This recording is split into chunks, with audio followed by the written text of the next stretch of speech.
好。 Assalamualaikum warahmatullahi wabarakatuh. Perkenalkan, saya Nur Wahdia dengan NIM H05233358 ingin menyelesaikan tugas akhir mata kuliah pembelajaran kelas rangkap. Pembelajaran kelas rangkap adalah suatu bentuk pembelajaran di mana seorang guru mengajar di satu ruang kelas atau lebih secara bersamaan dan menghadapi dua atau lebih tingkat kelas yang berbeda. Nah, mengapa perlunya pembelajaran kelas rangkap? Yang pertama, adanya alasan demografis. Yang kedua, alasan geografis. Yang ketiga, karena kekurangan guru. Yang keempat, keterbatasan ruang di sekolah tersebut. Yang kelima, ketidakhadirannya guru. Selanjutnya, model-model pembelajaran kelas rangkap. Yang pertama ada model PKR 221, yaitu 2 kelas, 2 mata pelajaran, dan 1 ruang kelas. Yang kedua ada model PKR 222, 2 kelas, 2 mata pelajaran, dan 2 ruang kelas. Selanjutnya, macam-macam model pembelajaran kelas rangkap. Yang pertama ada PKR 221 atau 2 kelas, 2 mata pelajaran, 1 ruang kelas. Yang kedua PKR 222, 2 kelas, 2 mata pelajaran, dan 2 ruang kelas. PKR yang ketiga PKR 333, 3 kelas, 3 mata pelajaran, 3 ruang kelas.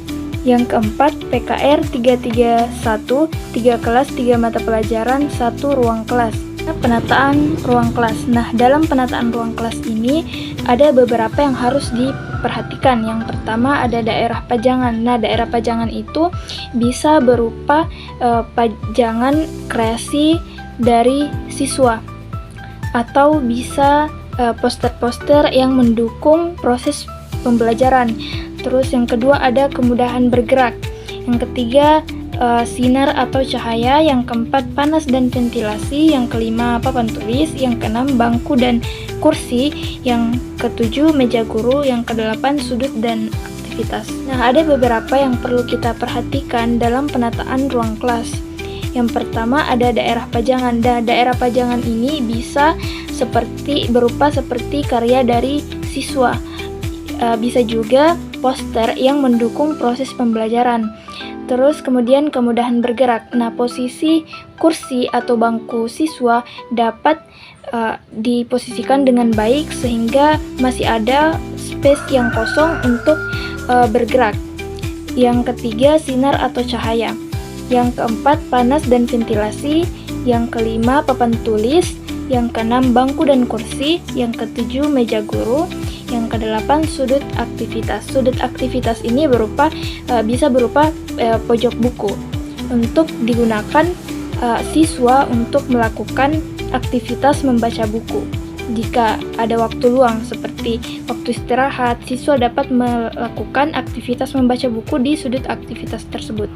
Selanjutnya, pengelolaan murid. Nah, pengelolaan murid ini adalah seluruh proses kegiatan yang direncanakan dan diusahakan secara sengaja serta pembinaan secara kontinu terhadap seluruh peserta didik dalam lembaga pendidikan yang bersangkutan agar dapat mengikuti proses belajar mengajar dengan efektif.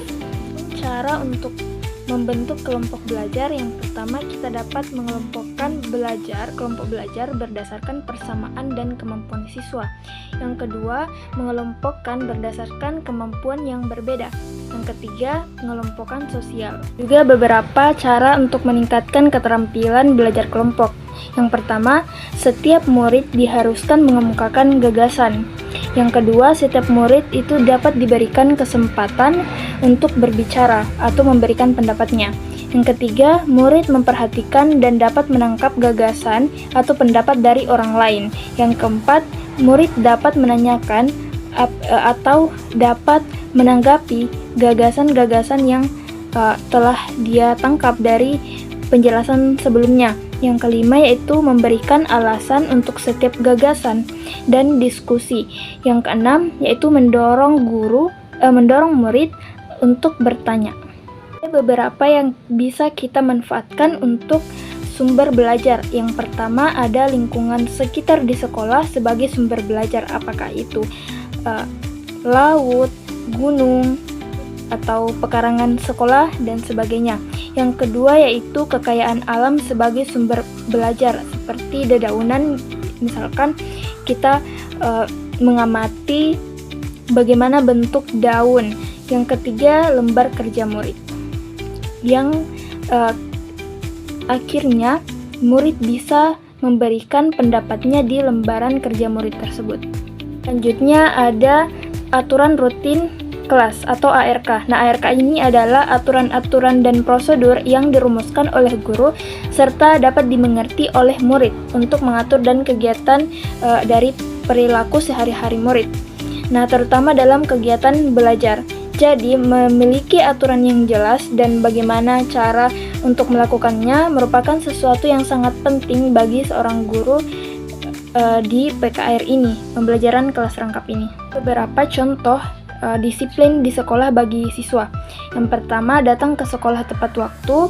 Yang kedua, mengenakan seragam sesuai aturan yang sudah ditetapkan di sekolah.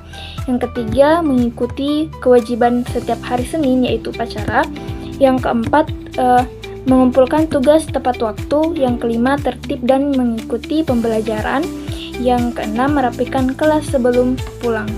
Jika kita dapat menerapkan disiplin waktu, maka manfaat yang kita akan dapatkan, yang pertama, kita dapat membentuk karakter siswa. Yang kedua, persiapan untuk masa depan siswa. Yang ketiga, dapat menciptakan lingkungan yang belajar dan efektif.